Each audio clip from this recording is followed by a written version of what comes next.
नमस्कार। प्रादेशिक समाचार के साथ मैं चंदन कुमार कौंडिल्य। पहले मुख्य समाचार। झारखंड सरकार ने न्यूनतम मजदूरी में 18% वृद्धि करने का निर्णय लिया है। अप्रैल 2022 से लागू होगी बढ़ी हुई दर। राज्य के सरकारी स्कूलों के संचालन का समय सुबह 6:30 बजे से 11:30 बजे तक करने का प्रस्ताव शिक्षा मंत्री के पास भेजा गया। झारखंड मंत्रिमंडल की बैठक आज प्रोजेक्ट भवन में होगी। बैठक में खेल नीति को मंजूरी मिलने की संभावना है। होल्डिंग टैक्स नियमावली और अजीम प्रेमजी यूनिवर्सिटी को भी मिल सकती है मंजूरी। और जमशेदपुर में चल रहे पहले ऑल वीमेन रैंकिंग तीरंदाजी टूर्नामेंट मुकाबले में कल सीनियर महिला वर्ग में रेलवे की प्रीति ने 664 अंक लेकर शीर्ष स्थान हासिल किया है। और अब समाचार विस्तार से। झारखंड सरकार ने न्यूनतम मजदूरी में 18% वृद्धि करने का निर्णय लिया है। इससे संबंधित प्रस्ताव को श्रम मंत्री सत्यानंद भोक्ता ने मंजूरी दे दी है। जानकारी हो कि अंतिम उपभोक्ता मूल्य सूचकांक के आधार पर न्यूनतम मजदूरी की दर तय की जाती है। झारखंड में अंतिम बार सितंबर 2021 में न्यूनतम मजदूरी बढ़ी थी और अब बढ़ी हुई दर अप्रैल से लागू होगी। प्रधानमंत्री नरेंद्र मोदी कल सुबह 11 बजे प्रधानमंत्री संग्रहालय का उद्घाटन करेंगे। देश के 14 पूर्व प्रधानमंत्रियों के जीवन और उनके योगदान को दर्शाने के लिए दिल्ली के 3 मूर्ति एस्टेट में प्रधानमंत्री संग्रहालय बना हुआ है। प्रधानमंत्री नरेंद्र मोदी के दृष्टिकोण से प्रेरित यह संग्रहालय सभी पूर्व प्रधानमंत्रियों के योगदान का सम्मान करने के लिए एक श्रद्धांजलि है। संग्रहालय का डिजाइन उभरते भारत की कहानी से प्रेरित है और इसमें कुल 43 गैलरी हैं। नागर विमानन महानिदेशक ने बोइंग 737 मैक्स विमानों को चलाने वाले स्पाइस जेट के 90 पायलटों को उड़ानों के संचालन से हटा दिया है। जांच में यह पाया गया है कि इन पायलटों को समुचित प्रशिक्षण प्राप्त नहीं था। नागर विमानन महानिदेशालय के प्रमुख अरुण कुमार ने कहा है कि इन पायलटों को पूरी तरह प्रशिक्षित होने के बाद ही उड़ान भरने की अनुमति दी जाएगी। श्री कुमार ने यह भी बताया कि विमानन नियामक प्राधिकरण उड़ान संचालन के दौरान किसी भी चूक के लिए जिम्मेदार पायलटों के खिलाफ कड़ी कार्रवाई करेगा। पायलटों को मैक्स सिमुलेटर पर अच्छी तरह से प्रशिक्षण प्राप्त करना होगा। और एफएसएसएआई ने खाद्य व्यापारियों और उपभोक्ताओं के लिए food safety connect app launch किया है। इससे सरलता से एफएसएसएआई पंजीकरण का आवेदन किया जा सकता है। उपभोक्ता इस ऐप का उपयोग संबंधित शिकायतों को दर्ज करने के लिए कर सकते हैं। इस ऐप को गूगल प्ले स्टोर से डाउनलोड किया जा सकता है। राज्य के सरकारी स्कूलों के समय में बदलाव किया जाएगा। शिक्षक संघों के आग्रह के बाद शिक्षा विभाग ने इससे संबंधित प्रस्ताव तैयार किया है। राज्य में बढ़ती गर्मी को देखते हुए सुबह 6:30 बजे से 11:30 बजे तक ही कक्षाएं चलाने का अनुरोध शिक्षक संघों ने और शिक्षा विभाग से किया था। स्कूलों के समय में किया गया परिवर्तन 30 जून तक प्रभावी रहेगा। अब स्कूलों का संचालन सुबह 7 बजे से 1 बजे तक किया जा रहा है। इसके अलावा अब प्रत्येक माह के तीसरे शनिवार को अवकाश रहेगा। शिक्षा विभाग ने इससे संबंधित प्रस्ताव तैयार कर भेजा है। राजधानी रांची समेत राज्य के अधिकतर जिलों में खूब गर्मी पड़ रही है। अधिकतर जिलों में लू चल रही है और अधिकतम तापमान 40 डिग्री सेल्सियस से पार पहुंच गया है। इस संबंध में मौसम विज्ञान केंद्र ने अलर्ट जारी किया है। लू से बचने के लिए लोगों को एहतियात बरतने की सलाह भी दी गई है। खासकर बच्चों और बुजुर्गों को इससे बचकर रहने की जरूरत है। मौसम केंद्र के पूर्वानुमान के अनुसार 16 और 17 अप्रैल को कोल्हान और संथाल परगना के कई इलाकों में वज्रपात के साथ साथ कहीं कहीं बारिश भी हो सकती है। गृह मंत्रालय ने देवघर जिले में हुई रोपवे दुर्घटना को देखते हुए एक परामर्श जारी किया है। मंत्रालय ने भविष्य में ऐसी किसी भी दुर्घटना से बचने के लिए रोपवे परिचालन पर विस्तृत मानक संचालन प्रक्रिया और आकस्मिक योजना बनाने की आवश्यकता पर बल दिया है। केंद्रीय गृह सचिव अजय भल्ला ने इस संबंध में सभी राज्यों के मुख्य सचिवों को पत्र लिखा है।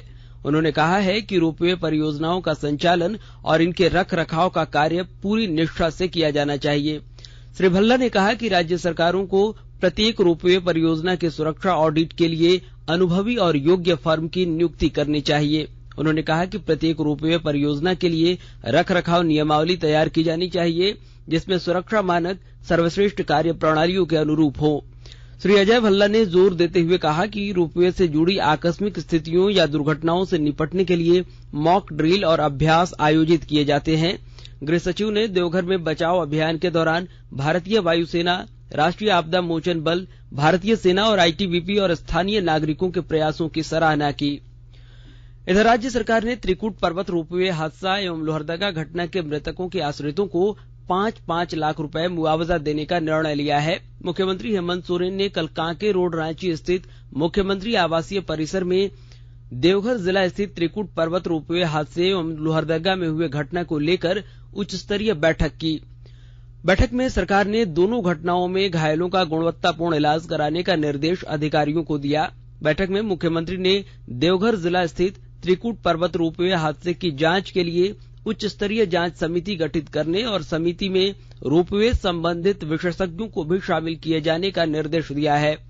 बैठक में त्रिकुट पर्वत रोपवे हादसे को लेकर प्राथमिकी दर्ज किए जाने का भी निर्देश दिया गया है। इस दौरान मुख्य सचिव सुखदेव सिंह, डीजीपी नीरज सिन्हा, प्रधान सचिव राजीव अरुण एक्का सहित अन्य वरीय अधिकारी उपस्थित थे। उल्लेखनीय है कि त्रिकुट पहाड़ पर रविवार को रोपवे हादसे के दौरान ट्रॉलियों में फंसे 46 लोगों को 3 दिनों की कड़ी मशक्कत के बाद रेस्क्यू कर सुरक्षित निकाल लिया गया। इस दौरान 3 लोगों की मौत भी हो गई। विश्वविद्यालय अनुदान आयोग यूजीसी विद्यार्थियों को एक साथ 2 पूर्णकालिक डिग्री प्राप्त करने की अनुमति देने जा रहा है। आयोग के अध्यक्ष प्रोफेसर एम जगदीश कुमार ने कल मीडिया को संबोधित करते हुए ये जानकारी दी। प्रोफेसर कुमार ने कहा कि विद्यार्थी एक ही विश्वविद्यालय या अलग अलग विश्वविद्यालयों से एक साथ नियमित या ऑनलाइन मोड पर 2 शैक्षणिक पाठ्यक्रम कर सकते हैं। उन्होंने कहा कि देश भर में नई राष्ट्रीय शिक्षा नीति के अंतर्गत यूजीसी इसे लागू करने का प्रयास कर रहा है। और स्वास्थ्य मंत्री ने अधिकारियों को कोविड के नए वेरिएंट पर कड़ी निगरानी रखने का निर्देश दिया है। श्री मांडविया ने कल नई दिल्ली में देश के प्रमुख विशेषज्ञों और अधिकारियों के साथ कोविड के नए वेरिएंट XE पर आयोजित बैठक की अध्यक्षता की। श्री मांडविया ने अधिकारियों को कोविड उपचार के लिए आवश्यक दवाओं और उनकी उपलब्धता की लगातार समीक्षा करने के निर्देश दिए हैं। उन्होंने सभी पात्र लोगों का टीकाकरण करने पर भी जोर दिया। राष्ट्रव्यापी टीकाकरण अभियान के अंतर्गत देश में अब तक 186 करोड़ से अधिक कोविड रोधी टीके लगाए गए। स्वास्थ्य मंत्रालय ने बताया कि कल 15 लाख से अधिक टीके लगाए गए हैं। पिछले 24 घंटे के दौरान 1088 नए मामलों की पुष्टि भी हुई है। वर्तमान में 10,870 रोगियों का इलाज चल रहा है। वहीं स्वस्थ होने की दर 98.76% है। कल 1000 से अधिक कोविड रोगी स्वस्थ हुए। अब तक 4 करोड़ 25 लाख से अधिक रोगी ठीक हो चुके हैं। वहीं पिछले 24 घंटे के दौरान 26 रोगियों की कोविड से मौत हुई है। अब तक 79 करोड़ 40 लाख से अधिक कोविड नमूनों की जांच की गई है। कल 4,29,000 जांच की गई।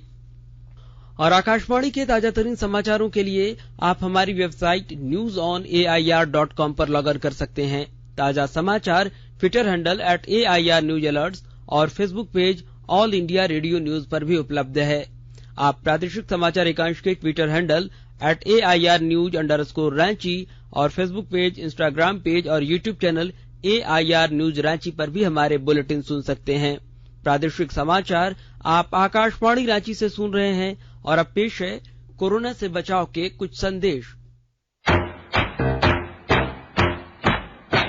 चलो मिलकर एक शुरुआत करें, चलो एक फैसला आज करें, मास्क नहीं तो टोकेंगे, कोरोना को रोकेंगे, चलो इस इरादा करते हैं, चलो कुछ वादा करते हैं, मास्क नहीं तो टोकेंगे, कोरोना को रोकेंगे। भारत सरकार द्वारा जनहित में जारी। कोविड-19 से बचाव और सुरक्षित रहने के 3 उपाय।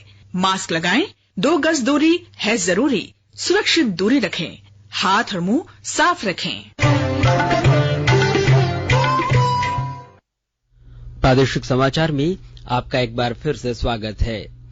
झारखंड मंत्रिमंडल की बैठक आज प्रोजेक्ट भवन में होगी। बैठक में खेल नीति को मंजूरी मिलने की संभावना है। इसके साथ ही होल्डिंग टैक्स नियमावली और अजीम प्रेमजी यूनिवर्सिटी को भी मंजूरी मिल सकती है। कल शाम तक करीब 15 प्रस्ताव आ चुके थे। इधर Jharkhand chamber of commerce and industries ने राज्य में कृषि बाजार टैक्स लागू किए जाने से संबंधित विधानसभा में पारित विधेयक को शिथिल कराए जाने की मांग की है, चैंबर अध्यक्ष धीरज तनेजा ने कल इसे लेकर केंद्रीय मंत्री अर्जुन मुंडा, मंत्री आलमगीर आलम, मिथिलेश ठाकुर एवं विधायक सुदेश महतो के साथ बैठक कर विधेयक को शिथिल कराए जाने की मांग की। श्री तनेजा ने मुलाकात के दौरान ये बातें रखी कि यह विधेयक जनहित में नहीं है तथा इसके प्रभावी होने से रोजमर्रा वस्तुओं की कीमतों में वृद्धि होगी। इससे आम उपभोक्ता प्रभावित होंगे। वहीं वस्तुएं महंगी होने से यहां से उत्पादित वस्तुओं की मांग घटेगी। ऐसे में यहां के कृषकों को भी उनकी उपज का मूल्य कम मिलेगा। चैंबर अध्यक्ष के आग्रह पर मंत्री एवं विधायक ने इसके लिए उचित प्रयास करने का आश्वासन दिया। प्रतिनिधिमंडल में चैंबर उपाध्यक्ष दीनदयाल वर्नवाल, महासचिव राहुल मारू, सह सचिव रोहित अग्रवाल शामिल थे। और खूंटी के सदर अस्पताल में मातृ सुरक्षा और परिवार नियोजन को लेकर 2 दिवसीय प्रशिक्षण चल रहा है। विस्तृत ब्यौरे के साथ हमारी संवाददाता।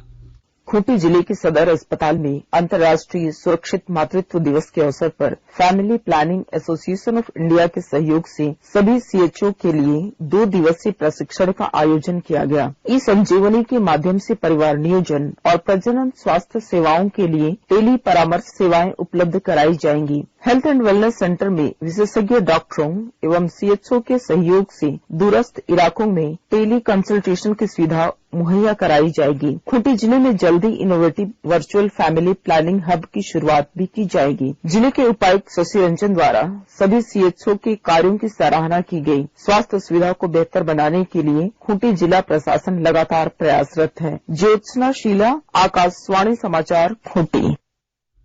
पलामू जिले के हरिहरगंज में रात्रि प्रहरी का काम करने वाले एक व्यक्ति की चाकू मारकर हत्या कर दी गई। मिली जानकारी के अनुसार मंगलवार रात को 30 वर्षीय लोकेंद्र बहादुर पर चाकू से हमला किया गया। लोकेंद्र नेपाल के रहने वाले हैं। वह पिछले 5-6 वर्षों से रात्रि प्रहरी के रूप में काम कर रहे थे।